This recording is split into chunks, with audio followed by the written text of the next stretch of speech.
Hi everyone, my name is Audrey Lyons, and today I'm going to be walking you through how to do problem 8-6A. So the problem statement says that we have an elementary irreversible organic liquid phase reaction, and that's given below here. So we have A plus B, and that is going to C. That is carried out adiabatically in a flow reactor, and we have an equimolar feed of A and B entering at 27 degrees C. Our volumetric flow rate is known, as well as our initial concentration of A. And part A, which is what we're going to be solving for today, asks us to calculate the plug flow reactor and the CSTR volumes necessary to achieve an 85% conversion. And then they've also given us some additional information here. So we have our heat capacities as well as our heat of reactions. And so that should kind of be a key indicator right there that we're going to be needing to calculate our delta CP as well as calculate our change of heat of reaction. So that's kind of a key, is when they're giving you all these values, that's not for nothing. So we're probably going to need to calculate those at some point. They've also gone ahead and given us our initial temperature as well as the reaction temperature. And that reaction temperature is what our K here is given at. So this is just at a temperature of 300 degrees K. And so we're also going to have to use an equation to find a relationship between our K as well as conversion at any other temperature. And then they've also gone ahead and given us our activation energy here. So the first thing that I'm going to start out with is writing our rate law. And because this is an elementary reaction, we can write an elementary rate law. So we have negative RA is equal to K times CA times CB, just like that. And then the next thing I like to do is just write out the stoichiometry so that we can relate these two concentrations together.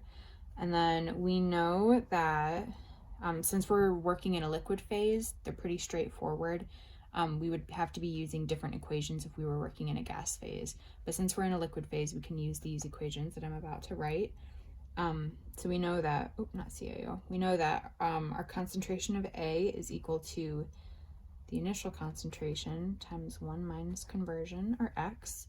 And then since we have an equimolar feed, it's going to be the same for B. So CB is equal to CaO times 1 minus X. And then what I like to do is go ahead and plug these in here. So our new elementary rate law is going to be this. And that's just me plugging in these two equations for CA and CB in here. And since they're the same, these values are going to be squared.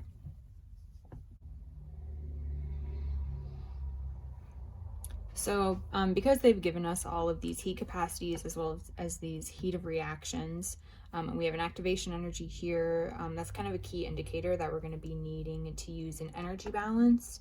And since this is an adiabatic operation, the textbook gives us a nice equation to relate the temperature to all of those things. So I'm going to go ahead and write that down here.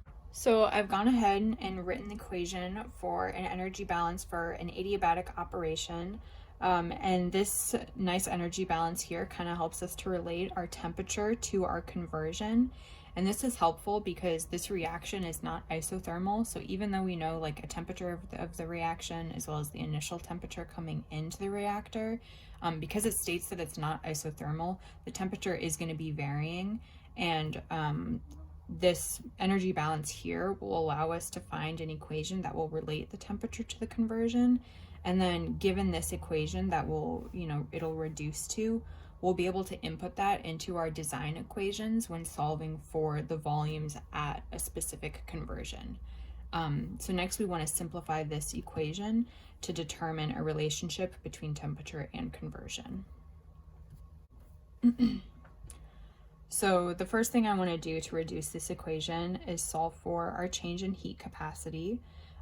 So we know, given our initial information that they gave in the problem statement, we know that our heat capacity for C is equal to 30 calories per mole times Kelvin. And since that's being produced in the reaction, this is going to be a positive value, or we're going to leave it as to how it was given to us. And then we have the heat capacity for A and B, and those are being used in the reaction, right? Like those are reactants in that reaction. So these are going to be subtracted.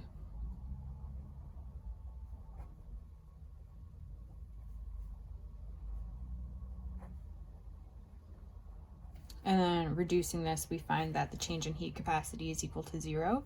So we can go ahead and cross off some of these things in our energy balance. The next thing I'd like to do is solve for our change for our heat of reaction. And so we were given some of this initial information too in the problem statement. And so we're going to find it pretty similarly to how we calculated our change in heat capacities. So we have negative 41 kcal per mole, and that is our C. 41. And then we're going to be subtracting our reactants, so our A and B, from this value.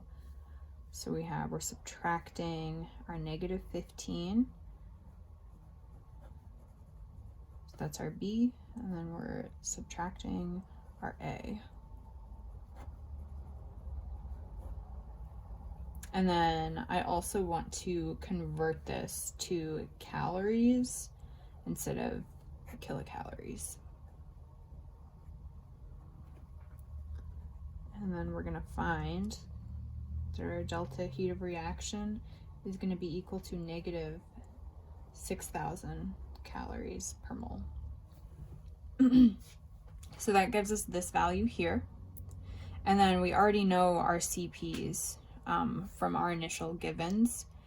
And since we're equimolar, we're not going to have to do any kind of like molar ratios to change those heat capacities. So it should be pretty straightforward. And then we also know our initial temperature already. So what I'm going to do is rewrite this equation with our known values and then solve it out to find a relationship between temperature and conversion.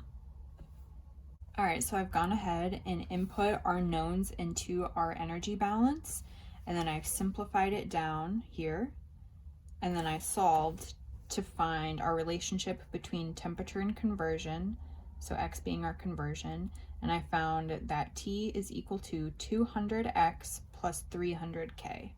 And this is going to be important in the future, and we're going to be inputting this into our design equation to solve for the volumes.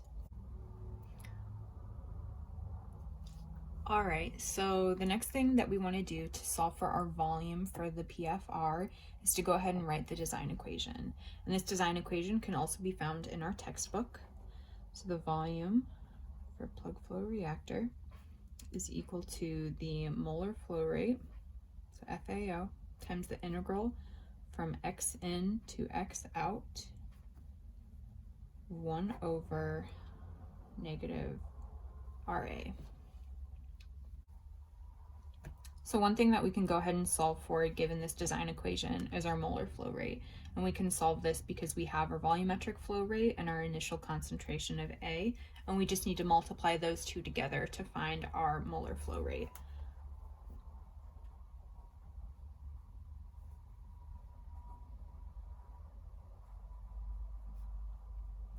And that ends up being 0.2 moles per second. So that can go ahead and be put in here for this, for our design equation. So next I want to write this and go ahead and just input our equation that we already have for our reaction.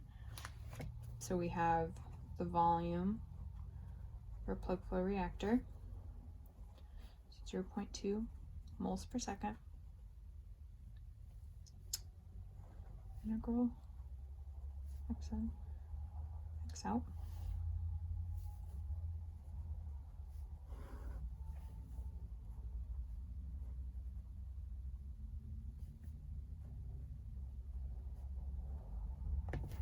Just like that. So I've gone ahead and put in our equation that we have for our RA down here. And then, like I said earlier, since this reaction is not isothermal, our K value is not going to be constant. And so the book also gives us a handy equation for that, to solve for our K in terms of temperature, or how it changes in terms of temperature. So I'll go ahead and write that down here as well. Okay, so I've gone ahead and put in all of our known values for this equation for K. So we have our initial K1, which was given initially in our problem statement. So we have our K here, which is here. We were given our activation energy here. This is a known R, just rate constant that you can look up, or you might have like a sheet handy from another class with a bunch of different R values, and really you just need to find one that uses the same units. And then we have our initial temperature, 300 K, and then we have our equation, which we solved for previously, that relates temperature to conversion, or X. So I've just gone ahead and plugged that equation into here for T. So the next thing that we want to do is go ahead and solve for our volume for the plug flow reactor. So I'm going to be plugging this value for K here, right here, into our design equation. All right, so I've gone ahead and plugged in this equation for K, which is in terms of X now instead of T, into our design equation to solve for the volume of the plug flow reactor. So I plugged this K in right here, and we have this equation down here, or this integral. So this is our molar flow rate. We solved for that earlier. We know that we're solving for a conversion of 85%. So our top value, our X out, is gonna be 0.85. We're starting with 0% conversion. So here's our K all right here. And then this is our initial concentration of C, CaO, which was given to us in the problem statement. So that's 0.1, we're squaring that. And then just like up here. And then we have our 1 minus X squared. So when you do this integral, you end up finding that this is the volume for a plug flow reactor. And then next, what we're going to be doing is solving for the volume of a CSTR. Alrighty, so here is the design equation for the volume of a CSTR. So we have our molar flow rate of A, which we solved for earlier, that's just 0.2. We have our conversion of X, which we know is just going to be 0.85, and then we have our rate law down here. And so what I'm just going to go ahead and do is plug in the value for our rate law, or the equation for our rate law, and then the values for the molar flow rate and the conversions that we can then solve for the volume. So I've gone ahead and written our values for our molar flow rate. We have our conversion of 0.85 for X, and then I didn't include the 0.85 in this bottom in our rate law equation just to show you where it's going to be plugged in. But when you actually go through and put this in your calculator, you're just going to be putting 0.85 in here for X. And so I'm going to go ahead and do that, put that in my calculator, and then we're going to solve for the volume of the CSTR.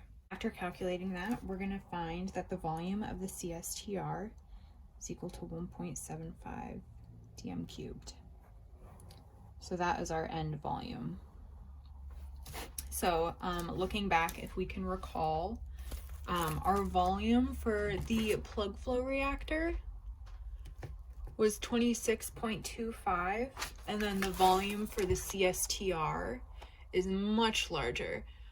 It's 175. And so that difference, if you remember back to chapter 2 of our textbook when we went through and looked at the Levenspiel plots, that difference is because of the way that these work. So let me show you real quick. So if you recall, if this is our conversion and this is the FAO negative RA,